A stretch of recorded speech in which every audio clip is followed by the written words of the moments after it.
పట్టుకోవడం మానేసిరట. ఆమె చాలా దీర్ఘ పరిస్థితుల్లో ఉందంట అన్న. అటు మనం హెల్ప్ చేద్దాం నాడు. మహర్షిలాగా సాగదా మనుష్యులందు నీ కదా మహర్షిలాగా సాగదా. అంటే కూడా బాత్రూమ్ బాగలేదు, లెట్రిన్ బాగలేదు, నాకు ఉండటానికి కూడా ఇబ్బంది చాలా ఇదవుతుంది. ఎవరు చూసుకోలేదా మీకు? ఎవరు చూసుకుంటలేరు, ఎవ్వరు రారు, చూడరు, వచ్చి తొంగి కూడా చూడరు వాళ్ళు. నీకు కావాల్సిన ఎవరు లేరు, ఎవ్వరు లేదు నాయన.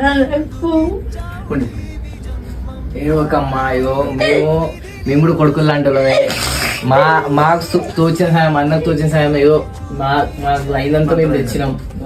నువ్వు బాధపడకు, చాలా మంది చూస్తున్నారు, వాళ్ళు కూడా వాళ్ళ తరపు నుంచి ఏదో ఒక సాయం అయితే నీకు చేస్తారు. నువ్వు టెన్షన్ ఏం పడకు. చేసి నాకు కొంచెం ఏమన్నా చేయండి.